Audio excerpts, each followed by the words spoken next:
Baik, bismillahirrahmanirrahim. Pada kesempatan kali ini saya akan menjelaskan mengenai tata cara simulator stabilitas ekonomi makro ya. Dan juga aplikasi Regional I/O Shock Engine untuk menunjang dari simulator stabilitas ekonomi makro ini. Baik, pada dashboard simulator stabilitas ekonomi makro ini terdapat beberapa blok ya yang bisa dilihat di sini.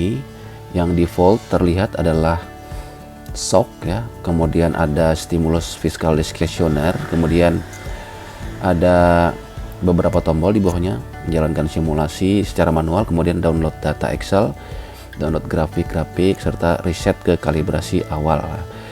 Kemudian di bagian bawah ada terdapat kartu-kartu rangkuman dari shock, kemudian policy insight yang otomatis akan muncul ya ketika simulasi dijalankan, dan juga policy advice. Ini juga otomatis menyesuaikan dengan shock dan hasil yang terdapat pada simulasi kita. Di bagian paling bawah terdapat default, yaitu tertutup ya, model small open economy New Keynesian yang berisi tentang rumus-rumus yang digunakan di dalam simulator ini. Kemudian di bagian paling atas ada terdapat parameter inti ya. Ya, ini ada juga terdapat preset ya, setting kebijakan yang otomatis akan menyesuaikan pilihan-pilihan yang kita inginkan di dalam simulasi ya. Nah, inflation targeting misalnya di sini, maka beberapa indikator di dalam parameter inti akan berubah secara otomatis ya. Kemudian fitur lainnya dari simulator ini adalah terdapat hover atau otomatis semacam keterangan yang muncul di atas parameter-parameter yang digunakan ya. Di situ ada penjelasan secara singkat yang informatif yang menginformasikan kepada pengguna dari simulator ini. Nah, kemudian juga ada tombol simpan. Jika kita ingin menyimpan nilai parameter ke depannya ya, untuk simulasi kita ke depannya, maka kita bisa mengklik tombol simpan lalu jalankan simulasi. Ketika simulator ini dibuka, dia masih akan menyimpan parameter yang kita setting terakhir tadi ya. Ini contohnya apabila pemerintah mengganti target inflasi tahunan ya 2,5%, tahun depan misalnya 3 atau mungkin 2%, ini bisa kita turunkan. Lalu kita klik simpan. Nah, apabila kita klik paling bawah ini reset ke kalibrasi awal, maka semua parameter yang kita simpan tadi akan hilang dan akan kembali ke parameter-parameter yang sekarang ya, baseline yang kita setting secara asli seperti itu. Kemudian di bagian kanan ada beberapa tampilan ya, yaitu ada grafik inflasi. Grafik inflasi ini di bagian sumbu X-nya yaitu 2,5% ya, ini sesuai dengan target inflasi pemerintah. Kemudian output gap ini dimulai dari 0 ya, ini untuk melihat pertumbuhan ekonomi ya, pertumbuhan output, apakah output tersebut terjadi pertumbuhan ataupun terjadi kontraksi ya, atau percepatan ataupun perlambatan. Kemudian ada suku bunga. Di sini suku bunga 2,25 ya. Sementara kita setting di 2,25 ya. Kenapa 2,25? Karena sekarang target inflasi pemerintah 2,5, kalau dijumlah dengan suku bunga dunia ya sekitar 4,75. Ini sama dengan settingan suku bunga Bank Indonesia sekarang ya, 4,75 seperti itu. Kemudian di bagian bawah ada nilai tukar ya, depresiasi maupun apresiasi akan kelihatan di sini. Kemudian ada macro stability radar. Ini akan menunjukkan stres ekonomi kita akan mayoritas datang dari mana gitu loh. Ini akan kelihatan di sini. Angkanya 0 sampai 1 ya kita setting.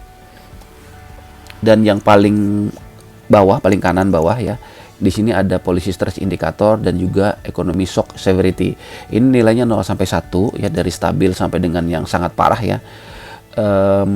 Ini adalah indikator sintetis ya, atau buatan kita untuk menjelaskan stres ke pembuat kebijakan dan juga stres kepada kondisi ekonomi ya. Penjelasan ini sebenarnya sudah terdapat di bagian rumus di bawah ya, di bagian blok penjelasan rumus detail. Nah, itu secara umum seperti itu. Kemudian saya akan jelaskan Regional I/O Shock Engine ya. Di sini Regional I/O Shock Engine ini sebenarnya simple aja ya, karena ini menggunakan tabel input output versi Kalimantan Selatan, yang mana terdiri dari beberapa blok ya. Di sini ada blok demand, ada blok supply, blok inflasi ya. 3 model I/O sebenarnya. Demand driven model, supply driven model, dan juga price model. Tombol klik simulation dan juga hasil dari simulasi ya. Ada penjelasan juga di sini dari rumus yang digunakan. Ada delta output ekonomi, berapa pertambahannya, kemudian growth outputnya ya. Growth output itu delta output dibagi output baseline. Di sini juga ada demand shock. Delta output berdasarkan shock demand ya, dibagi NTB atau nilai tambah bruto atau PDRB di sini ya kali 100. Juga ada supply shock dan inflation shock. Nah, sebenarnya ketiga shock ini ya, ketiga dampak ini ya, demand shock, supply shock maupun inflation shock, ini kita maksudkan untuk melengkapi shock di simulator stabilitas ekonomi ya. Karena di sini sebenarnya shocknya ada 4 macam ya. Ada supply shock, demand shock, inflation shock, dan juga fiscal shock ya. Nah, khusus untuk fiscal shock ini sebenarnya sudah terdapat di dalam regional I/O shock engine ya. Apabila kita melakukan shock di komponen pengeluaran pemerintah, itu sebenarnya sudah meliputi fiscal shock ya. Seperti itu, memang kita jadikan satu. Nah, kadangkala di simulasi ekonomi makro ya, kita masih belum mengetahui secara detail ya. Misalnya ada supply shock, berapa di sini penjelasannya, berapa satuannya ya. Supply shock 2 itu berarti inflasi langsung naik 2 persen poin karena adanya shock pada supply ya. Sebenarnya seperti itu ya, supply shock ya. Contoh harga minyak naik atau distribusi energi terganggu. Jadi ini mewakili persen ya, persentase kenaikan sebenarnya. Nah, sebenarnya di regional I/O shock engine ini sudah kita fasilitasi ya, bagaimana cara menshock sektoralnya ya, karena biasanya pengambil kebijakan atau pengamat atau analis ekonomi ingin mengetahui ya, ketika shock itu diberikan secara detail ya ke sektor-sektor tertentu, bukan secara umum seperti itu. Nah, itu yang pertama alasannya. Yang kedua, sebenarnya kalau pengeluaran pemerintah ya, contohnya di sini fiscal shock ya, dikeluarkan 100 miliar ya. Sebenarnya di dalam ekonomi itu ada semacam multiplier effect ya, bukan langsung kita masukkan 100 miliar dibagi total PDRB terus dijadikan shock di dalam simulator makro tadi ya. Dia harus kita beri input di dalam tabel I/O ya, karena di situ ada proses multiplikasi di dalam sektor-sektor. Nah, seperti itu logikanya, logika ekonominya. Oleh karena itu tools regional I/O shock engine ini bisa digunakan untuk melengkapi dari simulator stabilitas ekonomi ya. Walaupun sebenarnya simulator stabilitas ekonomi ini bisa digunakan secara mandiri ya, secara mandiri untuk mensimulasikan secara umum aja bagaimana kondisi perekonomian di suatu wilayah atau suatu negara ya. Jika kita menggunakan model Indonesia Small Open Economy Floating Exchange Regime seperti itu. Ini saya contohkan di sini ya. Kita akan menggunakan fasilitas dulu ya. Sebenarnya grafik di bagian kanan ini bisa kita hilangkan, bisa kita munculkan ya, yang mana mau kita tampilkan ya, seperti itu. Weak, strong, and optimal. Ini sebenarnya respon suku bunga ya terhadap inflasi ya, respon kebijakan moneter seperti itu. Bagaimana respon kebijakan moneter akan menyikapi dari situasi ekonomi ya. Ini contohnya misalnya respon kebijakan moneter lemah itu biasanya di bawah 1 ya. Nilai inflasi 1 persen poin pada poin di atas target misalnya, maka suku bunga akan bereaksi ya, akan naik 0,8 persen poin ya, persen poin. Seperti itu maksudnya nilai 0,8 di sini ya. Di dalam theta ya, kalau nggak salah theta. Seperti itu. Sebenarnya kalau BI atau Bank Indonesia itu sangat rigid ya, dia nggak mau meningkatkan atau menurunkan suku bunganya terhadap ekonomi, artinya confidence-nya kita setting 0 ya, 0 saja. Terus kita simpan. Tunggu kita simpan ya, akan kita gunakan 0 di dalam simulasi ini ya. Tiga-tiganya akan kita coba cek seperti itu. Nah, kita bermain default dulu ya. Misalnya kita menggunakan balance policy ya, artinya pemerintah itu dia relatif seimbang antara inflasi dan juga pertumbuhan ekonominya ya, preferensinya relatif seimbang, menjaga inflasi dan juga meningkatkan pertumbuhan ekonomi. Kita coba skenario shock energy crisis di sini ya. Krisis energi seperti yang sekarang terjadi, otomatis akan terlihat di situ ya. Ini adalah simulasi otomatis ya, bukan manual ya. Kalau manual kita harus mengklik di bagian bawah. Nah, di sini yang seperti kita lihat ada 3 respon ya. 3 respon ya, responnya lemah, kuat, dan juga optimal. Sesuai teori sebenarnya ya, lemah ini artinya pemerintah itu tidak begitu ingin mengubah suku bunganya ya, artinya inflasi dibiarkan meningkat berapapun ya, dan juga dia akan lambat turunnya, seperti itu. Kalau kuat, respon suku bunganya sangat kuat ya. Jadi kalau suku bunganya bereaksi kuat, artinya kalau inflasinya tinggi, suku bunganya dinaikkan juga, maka inflasi selanjutnya akan turun secara drastis. Makanya di sini bisa dilihat untuk yang strongnya turunnya sangat tinggi ya, seperti itu penurunan inflasinya. Nah, untuk yang optimum ini apa sih sebenarnya? Optimum itu berdasarkan penjelasan ya, itu nilai theta. Jadi simulator ini mencari nilai respon pemerintah yang optimal. Artinya optimal, loss function-nya itu paling rendah. Nilai kerugiannya paling rendah. Jadi di sini dijelaskan di rumus itu sebenarnya nilai kerugiannya itu selisih inflasinya dikuadratkan, kemudian output gap-nya juga ya dikuadratkan, dan juga kemudian di situ exchange rate ya, exchange rate itu dikuadratkan ya, kemudian dicari nilai terendah, kombinasi yang terendahnya ya, loss function artinya. Nah, di sini sebenarnya otomatis muncul 0,1. Respon pemerintah optimal itu sebenarnya di 0,1 ya, jika ingin kondisinya relatif optimal atau terjaga gitu loh. Ya memang minimal mendekati nilai minimal yang kita setting tadi ya, 0 ya. Nah, seperti itu. Ini otomatis ya tampilannya. Coba kita hilangkan ya grafik strongnya dulu kalau kita mau lihat perbandingannya. Nah, ini jelas sekali ya, kalau week itu grafik week ini dia akan mempertahankan pertumbuhan ekonomi ya sebenarnya ya. Jadi pemerintah sebenarnya walaupun balance policy di situ karena dia rigid, suku bunganya rigid, maka dia akan cenderung mempertahankan pertumbuhan ekonomi. Berbeda dengan optimal tadi di 0,1, ekonominya akan sedikit melambat, lalu akan bounce back ke nilai steady state-nya dia ya, misalnya berapa persen ya, biasanya seimbang ya, nilai keseimbangannya ya. Suku bunga mirip juga di sini, akan agak mirip ya respon suku bunganya, cuman di sini untuk yang week tadi dia akan terkoreksi sedikit meningkat ya di periode selanjutnya di ketika shock.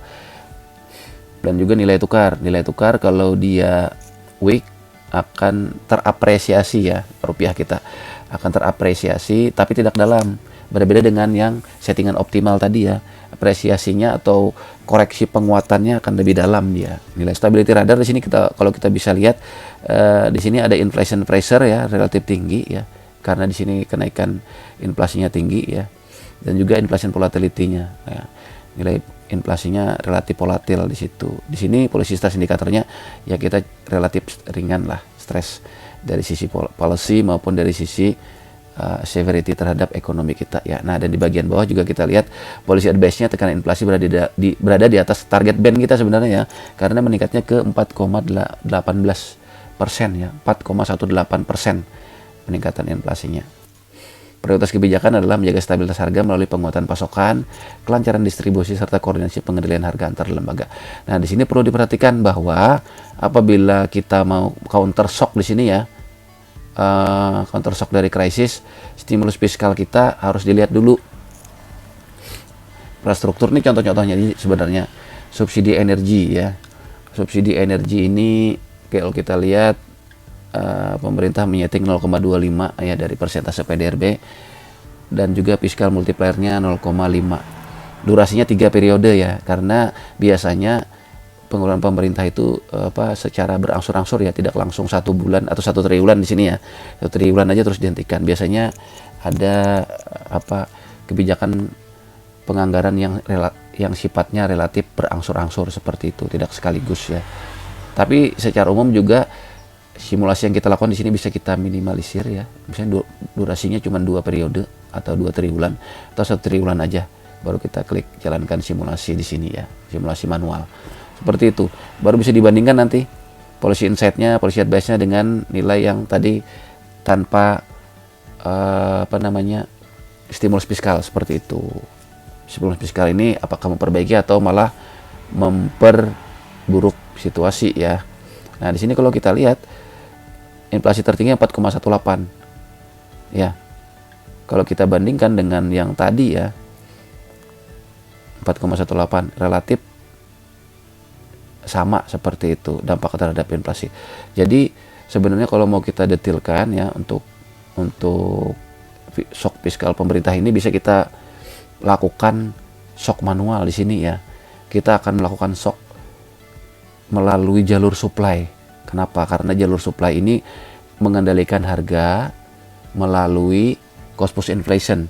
Makanya harus dikendalikan melalui supply shock di sini ya. Di sini saya contohkan ya. Kita pilih template IO-nya ya. Untuk kita input. Ini contohnya ada beberapa sheet ya. Ini ada multiplier Leontief untuk yang demand driven model, ada Gauss ini untuk supply driven model ya. Multipliernya ada price multiplier di dalam situ untuk price model. Ini nama sektor, makro data ini dari IO-nya ya. Kita copy paste di sini ya. Nilai tambah bruto totalnya berapa, final demand totalnya berapa dan seterusnya. Kemudian ada value added structure. Value added structure ini sebenarnya dari IO juga. Ini kalau kita jumlahkan pasti nilainya 1 ya. Kemudian final demand structure CIGX, value added coefficient, dan juga weight dari inflasi total ya, total inflation weight-nya. Nah, ini yang kita gunakan di dalam data kita. Nah, ketika terload dia akan ada notifikasi ya, data telah masuk, dan juga di sini kita lihat tanggal simulasi kita dan juga model-model yang lengkap ya. Andai kata salah satu multiplier tadi tidak tersedia, maka centangnya akan berubah jadi tanda silang di sini seperti itu. Jadi Regional IO Shock Engine ini bisa digunakan apabila tidak tersedia model-model secara lengkap seperti itu ya. Nah, kita contohkan di sini ya. Kita akan coba kita akan memberikan pemerintah ya di sini ya. Pemerintah akan memberikan subsidi misalnya ya ke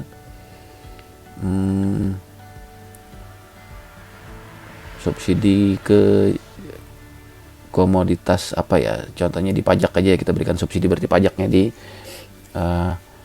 minimalisir ya pajaknya. Contohnya apa di sini? Kalau kita contohkan di pengadaan listrik saja ya, 100 miliar sebagai contoh, 100 miliar saja kita run simulation. Supply shocknya harus dikurangi nanti 0,078%. Jadi 0,078 itu dimasukkan ke sini. 0,6 dikurangi 0,078. Jadi dia sebenarnya berkurang nilainya ya. Nilai shocknya akan berkurang, supply shock tadi. Ya, saya contohkan aja tanpa melakukan penghitungan. Kita contohkan dia berkurang ke 0,4 ya. 0,41 inflasi tadi. Mohon maaf, 4,18% inflasi tadi apakah berkurang ya? Jelas berkurang ya, karena sudah kita lakukan minimisasi shock supply-nya seperti itu. Nah, inflasi akan berkurang 3,96% dan policy stress indikatornya juga akan berkurang, economic shock severity-nya. Nah, ini yang akan kita gunakan sebagai simulasi ya dari berbagai macam kebijakan yang ingin coba kita translasikan ke kondisi ekonomi ya. Dan ini user bisa melakukan editing ya, terserah sesuai dengan kemauan user ya. Kalau user menemukan nilai parameter berdasarkan penelitiannya dia, misalnya kemiringan kurva IS didapatkan ya, misalnya sensitivitas output terhadap suku bunga, kita melakukan penelitian, melakukan regresi terpisah, kita dapat nilainya sebenarnya 0,7 ya, ini bisa dilakukan editing di sini 0,7 dan seterusnya. Jadi sebenarnya nilai-nilai yang tertera di sini merupakan nilai teoretikal ya, atau nilai yang berdasarkan teori sebenarnya. Teori ekonomi berdasarkan beberapa referensi yang sudah kita cari seperti itu. Nah, jadi demikian contoh yang dapat saya sampaikan ya, bagaimana cara mengoperasionalkannya. Jadi ada dua simulator di sini ya, simulator stabilitas ekonomi makro dan juga regional IO Shock Engine yang bisa digunakan secara terpisah maupun saling melengkapi. Demikian yang dapat saya sampaikan pada kesempatan kali ini.